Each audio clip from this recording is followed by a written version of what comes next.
What happens when you suddenly lose the right to learn your own language? Chapter 1 of Flamingo, The Last Lesson by Alphonse Daudet tells the emotional story of a young boy, Franz, and his teacher Hamel, who face the painful reality of losing their mother tongue. Let's dive in, but don't forget to like, share, and subscribe dilliTeacher. Section 1. Background and setting. The story is set in the French districts of Alsace and Lorraine during the Franco-Prussian War, 1870 to 1871. France was defeated, and Prussia captured these two districts. The Prussian government ordered that German would replace French in all schools. This is the story of the last day of French class in a small village school in Alsace. Franco-Prussian War, 1870 to 71. France defeated, Alsace and Lorraine captured. Order from Berlin, only German to be taught. Story narrated in first person by a young boy named Franz. Section 2. Chapter Summary. Scene 1. Franz's reluctant morning. Franz, a young schoolboy, starts late for school. He hasn't prepared his lesson on participles and fears a scolding from his strict teacher Hamel. The warm, bright weather tempts him to skip school. Birds are chirping, soldiers are drilling, but he resists and rushes to school. Scene 2. The bulletin board. On his way, Franz notices a crowd at the bulletin board outside the town hall. For the last 2 years, all bad news, lost battles, drafts, orders has come from there. Franz wonders what new bad news has arrived. The blacksmith Wachter calls out, "Don't go so fast, bub. You'll get to your school in plenty of time." Franz thinks he's being mocked. Scene 3. An unusual classroom. Franz reaches school and is shocked there is pin-drop silence instead of the usual commotion. Hamel is wearing his best clothes, a beautiful green coat, frilled shirt, and embroidered black silk cap which he only wears on inspection or prize days. Even more surprising, the back benches are occupied by village elders. Old Hauser with his three-cornered hat, the former mayor, the former postmaster, all looking sad. Scene 4. The thunderclap announcement. Hamel announces gently, "My children, this is the last lesson I shall give you. The order has come from Berlin to teach only German in the schools of Alsace and Lorraine. The new master comes tomorrow." Franz is thunderstruck. Now he understands the crowd at the bulletin board, and Wachter's strange remark. His books, once a burden, suddenly feel like old friends he can't let go of. Scene 5. Regret and realization. When Franz's turn comes to recite participles, he fails miserably.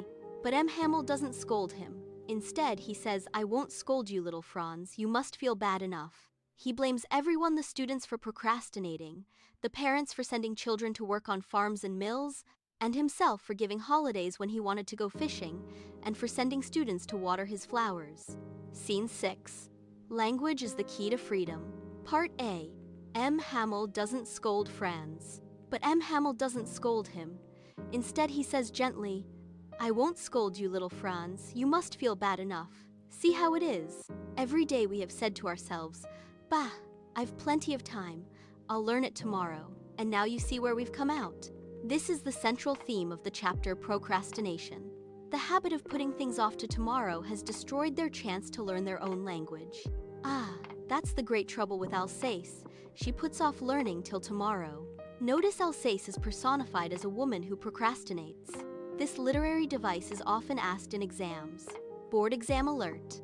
This exact quote, "I've plenty of time, I'll learn it tomorrow," was asked in 2024 and 2025 CBSE board exams. Part B. Hamel blames everyone.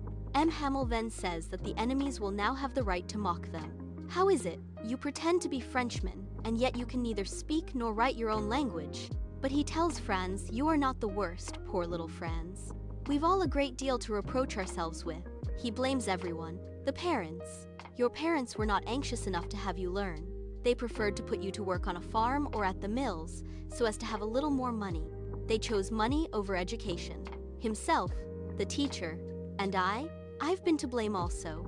Have I not often sent you to water my flowers instead of learning your lessons? And when I wanted to go fishing, did I not just give you a holiday?" Hamel takes personal responsibility, a rare and powerful moment. The village elders sitting on the back benches are living proof. They never studied either. Now they sit with their old primers, regretting a lifetime of neglect. The message is clear: education is a shared responsibility. Students, parents, and teachers all failed. Board exam alert. The extract we've all a great deal to reproach ourselves with came as a passage in the 2024 board exam with 6 sub-questions.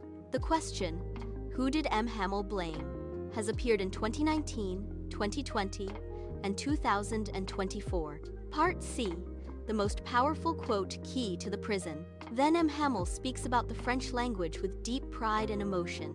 It was the most beautiful language in the world, the clearest, the most logical, that we must guard it among us and never forget it, because when a people are enslaved, as long as they hold fast to their language, it is as if they had the key to their prison. This is the single most important line of the entire chapter. M. Hamel is saying when a country is conquered, the conquerors can take your land, your money, your freedom.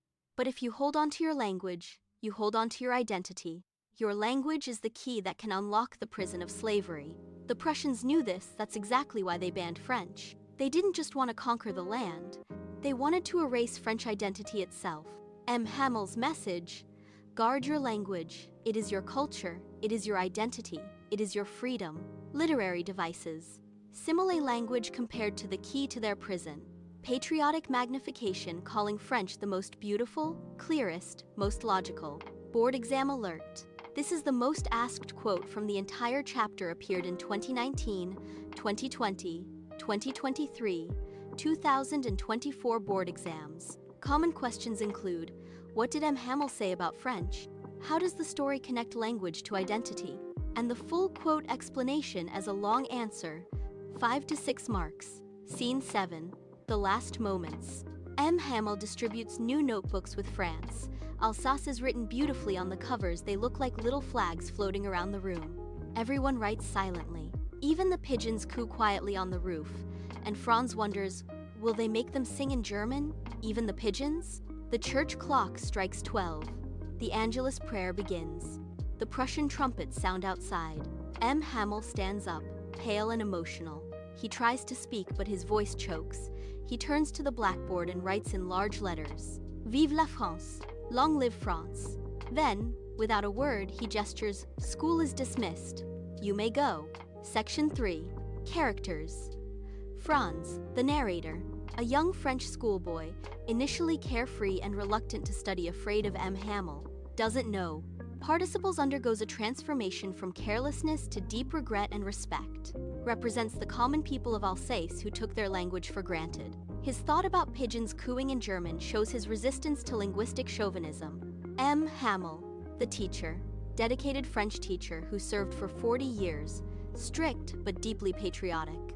On the last day wears his best clothes, teaches with unusual patience and kindness, connects language to national identity and freedom. His final act of writing Vive la France is the ultimate expression of patriotism. Also acknowledges his own fault in neglecting students' education. Village elders, Hauser, former mayor, Postmaster, attend the last lesson to show respect and gratitude. They also regret not studying their mother tongue. Hauser crying while reciting from his old primer shows their deep emotional connection to French. Section 4. Femme 1. Linguistic chauvinism. Prussia imposing German on French people, forcing a language on conquered people to strip their identity. 2. Importance of mother tongue. M. Hamel's message language is tied to identity. Losing your language means losing a part of yourself. The key to the prison. 3. Procrastination. Franz, parents, and villagers all postponed learning. Bah, I've plenty of time. I'll learn it tomorrow. The habit that cost them their freedom. 4. Patriotism. M. Hamel's dedication, his special attire, the France, Alsace's notebooks, and Vive la France all are powerful symbols of love for one's country. 5. Role of parents and teachers in education. Both are held accountable. Parents chose money over education.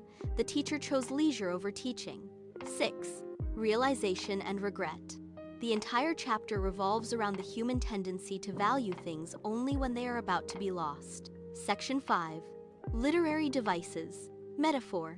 What a thunderclap these words were to me. The shocking announcement compared to a thunderclap. Simile.